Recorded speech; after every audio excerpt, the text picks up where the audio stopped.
Aleluia! A graça e a paz do nosso Senhor e Salvador Jesus Cristo a todos os queridos irmãos e queridas irmãs. Eu me chamo Anne, sou do Rio Grande do Norte e quero, junto com você, compartilhar da poderosa Palavra de Deus em nome de Jesus. Abra o seu coração. Este áudio está destinado à leitura do livro Os Três Campos de Batalha, a guerra espiritual na mente, na igreja e nas regiões celestiais. Página 157. Áudio 17. Subtítulo: Expor o espírito do anticristo. Existe uma ordem de seres cujo punho de ferro governa o império do inferno.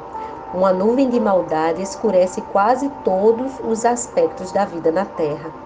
Para derrubar esse reino ímpio e prevalecer vitoriosamente em nossa batalha, precisamos discernir os nossos inimigos e determinar a fuga desses comandantes das trevas. Mais do que apenas um homem. Existe um governante das trevas, um principado da ordem mais mortal, que tem sido tolerado pelos cristãos há tanto tempo, que sua influência é considerada normal para a igreja. Essa entidade diabólica é o espírito do anticristo. Se bem que esse espírito se manifeste onde quer que o cristianismo verdadeiro seja perseguido abertamente, ele é um demônio, cuja natureza é basicamente religiosa. Esse espírito se opõe duramente à restauração produzida pela Igreja de Jesus Cristo. Tal como seu nome, assim é esse demônio. Ele é simplesmente anti ou contra Cristo. Esse principado usa os demônios dos poderes da inveja, do medo, da falta de perdão e da ambição. Tudo o que for necessário para impedir que as igrejas locais independentes se transformem no corpo unido de Cristo, armado e perigoso. É fácil limitar nossa interpretação do anticristo a uma personagem determinada, que será revelada imediatamente antes do retorno de Cristo. Com efeito, a maior parte dos cristãos concorda que esse homem finalmente aparecerá. Esse indivíduo se opõe e se exalta acima de tudo que se chama Deus, ou é objeto de adoração, chegando até a sentar-se no santuário de Deus, proclamando que ele mesmo é Deus. 2 Tessalonicenses 2, 4. Se esse for o anticristo, em sua forma humana manifesta, então o texto também descreve a natureza ou a essência do espírito do anticristo na forma invisível. O espírito do anticristo tem estado presente na igreja desde o primeiro século. De fato, o apóstolo João afirma com clareza que existiram muitos anticristos no primeiro século. Ele escreveu: filhinhos, esta é a última hora. E assim como vocês ouviram que o anticristo está vindo, já agora muitos anticristos têm surgido. 1 João 2,18. Quando comparamos esse versículo com 2 Tessalonicenses 2,4, vemos que a nossa compreensão do termo anticristo tem sido muito estreita por limitar-se a um homem no futuro. João disse: já agora muitos anticristos têm surgido. É importante compreender que João está falando, na verdade, de pessoas que outrora teriam sido membros de uma comunidade cristã unida de uma cidade. O apóstolo diz que elas saíram do nosso meio, e ele prossegue: se fossem dos nossos, teriam permanecido conosco. 1 João 2,19. O que motivou essas almas desencaminhadas? Posteriormente, em sua epístola, o apóstolo revela que foi o espírito do anticristo. O capítulo 4 ensina: mas todo espírito que não confessa Jesus não procede de Deus. Esse é o espírito do anticristo, acerca do qual vocês ouviram que está vindo e agora já está no mundo. 1 João 4:3. João faz aqui referência distinta ao espírito do anticristo, o qual ele afirmou que já estava no mundo. O apóstolo identifica esse espírito com aquele que não confessa Jesus. Para um santo do primeiro século, confessar Jesus significa mais do que simplesmente mencionar o nome do Filho de Deus depois de uma oração. Essencialmente, era falar de um estado de unidade com Ele, que possibilitava que o seu verdadeiro espírito fosse manifesto. Mateus 10:32. Os cristãos da igreja primitiva falavam da pessoa de Jesus, não somente do nome de Jesus. O próprio Cristo se revelava na atitude do amor, dedicação e sacrifício deles. No versículo seguinte, João explicou a natureza do anticristo. Nós viemos de Deus, e todo aquele que conhece a Deus nos ouve, mas quem não vem de Deus não nos ouve. Desta forma, conhecemos o espírito da verdade e o espírito do erro. Amados, amemos uns aos outros, pois o amor procede de Deus. Aquele que ama é nascido de Deus e conhece a Deus. Quem não ama não conhece a Deus, porque Deus é amor. 1 João 4:6-8. Discernirmos o espírito da verdade do erro, ou mais especificamente o espírito de Cristo do espírito do anticristo, pela medida do amor de Cristo que opera no indivíduo ou em uma igreja.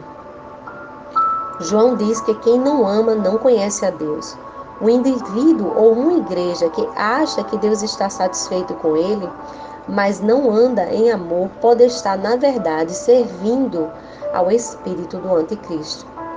Os cristãos devem ser conhecidos por seu amor, não simplesmente por sua teologia. João 13:35. Quando João falou de verdade e erro, falou especificamente do espírito do anticristo e de nossa abertura para esse espírito por meio de atitudes da igreja desprovidas de amor. Desse modo, de exposição do anticristo é muito mais sutil e subversivo do que o que se pode ocorrer quando o homem do pecado for abertamente revelado, pois o espírito do anticristo endurece o coração, afastando-o do amor. Nutre a atitude de falta de perdão, sabendo que aqueles sobre a sua influência saiam da igreja por causa de críticas e diferenças doutrinárias menores. Ele é o valente por trás da maior parte das divisões da igreja. Seguir Cristo, contudo, requer que adotemos o perdão e o amor como forma de vida. Justificar a falta de perdão, a divisão e a ambição egoísta é simplesmente anticristo. O espírito do anticristo está dissimulado por trás de inúmeros problemas, mas esses problemas não passam de ferramentas que esse principado usa para dividir a igreja. O espírito do anticristo é simplesmente qualquer espírito contrário a Cristo. É o anti-amor, o anti-perdão, o anti-reconciliação. Talvez, mais do que todos os outros, esse principado mantém boas igrejas separadas umas das outras. O anticristo é a origem verdadeira das divisões de muitas igrejas.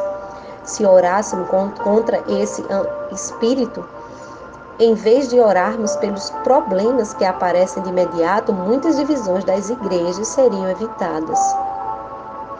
Por isso mesmo, devemos vigiar cuidadosamente nossa postura quanto às ideias e críticas, porque se os nossos pensamentos se exaltam acima da capacidade de Deus de nos corrigir, certamente nos tornaremos alvo para o espírito do anticristo.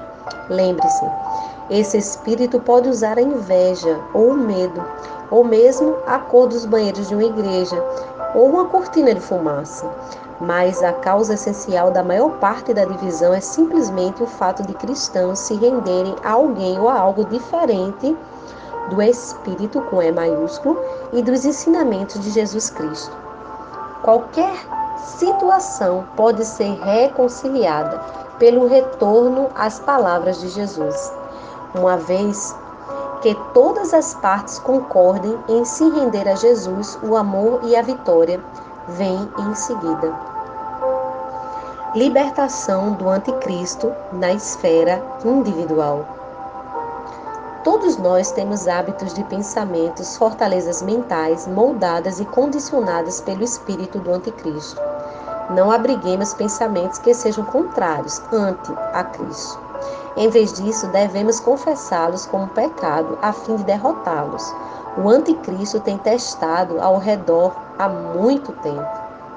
Seus modelos de pensamentos talvez não nos abandonem de repente, mas se conseguimos perceber a diferença entre a voz amorosa de Cristo e a arrogante rebeldia do anticristo, daremos um passo importantíssimo para moldar nossa vida conforme a de Cristo.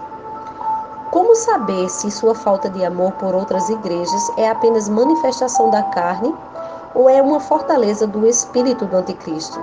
Arrependa-se da rebeldia. Em seguida, ore de forma audível contra esse espírito. Descobrirá imediatamente a distância entre você e o inimigo e a proximidade entre você e o Senhor. O cristianismo sem a influência do anticristo. De muitas maneiras, o espírito do anticristo procura se apresentar como se fosse Deus, na forma, por exemplo, do movimento da nova era, do comunismo e etc. Mas o disfarce inigualável utilizado por ele é a reverência natural religiosa que os homens têm pela morte. O anticristo usa este fenômeno condicionado a congregações a aceitar a solenidade para com a morte como se fosse a verdadeira reverência a Deus. O Todo-Poderoso não é o Deus da morte, mas da vida. E a verdadeira reverência a Ele é acompanhada de respeito, alegria e ações de graças. Pode-se identificar o anticristo numa congregação que reverencia a morte. A atmosfera não é repleta de santidade, mas vazia. É o mesmo cheiro que permanece num velório. O anticristo se acomoda ao lado das pessoas, exalando uma áurea de frieza que literalmente enche a atmosfera do prédio da igreja. Quando o Espírito Santo começou a nos revelar seu ser, vimos quanto era distorcido nosso conceito de anticristo. De fato, a fortaleza do pensamento do anticristo é um estado tolerado na igreja. Esse espírito tem trabalhado de tal forma no santuário de Deus, a igreja como um todo, mas dividida por cidades, que em muitas congregações e para muitos cristãos ele se exalta, proclamando que ele mesmo é Deus, segundo a Tessalonicenses 2,4. Ficou óbvio para nós que esse principado estava procurando se exaltar acima de tudo que se chama Deus. Quando procuramos ensinar as pessoas a palavra da nossa mensagem, caíram por terra por meio de uma tremenda resistência, como se houvesse uma cobertura sobre elas. Buscamos ao Senhor e alguns dias depois, no avivamento, o Espírito Santo revelou que faltava discernimento e ele destacou as primeiras palavras de 2 Tessalonicenses 2,4. Eles se opõem. O espírito do anticristo se opõe à verdade, principalmente à verdade nova, que revela sua natureza.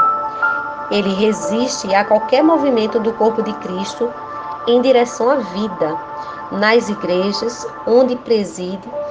Quando um amém sai de alguém em apoio à oração, esse espírito evidencia no rosto daqueles cuja mente é sua fortaleza. Quando conseguimos entender melhor o espírito do anticristo, podemos guerrear com sucesso contra eles. Nossos intercessores começaram a orar contra a influência desse espírito sobre o nosso povoado. Menos de uma semana depois, 5 outros pastores e eu, bem como vários ministérios, nos reunimos e nos comprometemos a nos encontrar para uma oração de intercessão semanal nas igrejas uns dos outros. 3 meses depois, esse número tinha dobrado e tem aumentado desde então. Como isso aconteceu? Os intercessores discerniram e amarraram o espírito do anticristo. Subitamente, o desejo divino de encontrar-se e orar com os outros pastores começou a prevalecer em nossa comunidade. Entender o conceito de igreja de toda a cidade. Deus vê a comunidade da igreja como o corpo fundido no fogo do amor de Cristo.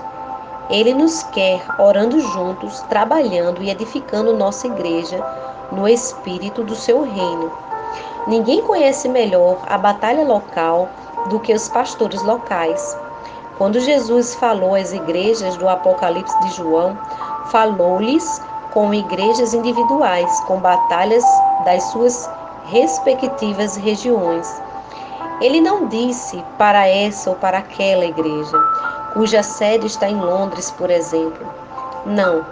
Os homens de cada região é que conheciam as necessidades das pessoas e Jesus via desse modo. Os pastores se uniram numa frente contra o inimigo. Eles eram responsáveis diante de Deus, diante de cada um. Uma verdadeira pluralidade de liderança em cada comunidade. A igreja de toda a cidade, como Deus a vê, deve ser livre da inveja, do roubo de ovelhas e da ambição pessoal. Deve ser realmente um só corpo. Contudo, a penetração do espírito do anticristo na mentalidade cristã típica é tão profunda que seus enganos são pregados dos púlpitos e aceitos nos bancos. Por conseguinte, é preciso perseverar pela causa de Cristo em nossa comunidade. Que sua fé seja grande, mas suas ambições carnais pequenas. A ambição pessoal é a motivação do anticristo. É o nome da fortaleza que tem nos dividido. Não devemos nos aproximar dos outros com ambições pessoais, mas como servos deles. Se você for chamado para um cargo de liderança, os outros reconhecerão o chamado por sua brandura e pelos bons frutos. Seu ministério virá naturalmente, sem autopromoção. Lembre-se do mandamento de Jesus. Tampouco vocês devem ser chamados chefes, porquanto vocês têm um só chefe, o Cristo. Mateus 23:10. Na verdade, Deus não está levantando líderes, está treinando seguidores servos, homens e mulheres que orarão juntos pela liderança de Cristo. Assim, quando encontrar o cristão de outras igrejas, aproxime-se como servos deles e os abençoe. Se você for pastor, descubra as necessidades de seus colegas pastores e comece a orar por eles. Talvez alguns precisem de um pianista. Se você tiver 2, mande-lhe um. Lucas 3:11. A maioria dos pastores luta com medos e inseguranças, mas se você se aproximar deles com o amor de Deus, desarmará seus temores. O espírito do anticristo é dos dominadores deste mundo. Efésios 6:12. Não pode ser expulso como um demônio menor. A vitória definitiva sobre todos esses principados vem pelo desalojamento, no qual o incentivo e o amor de Cristo inundam a mente da comunidade cristã local. Quando nos propusermos a orar contra o anticristo, veremos o corpo de Cristo curado e o espírito do anticristo pisado debaixo de nossos pés.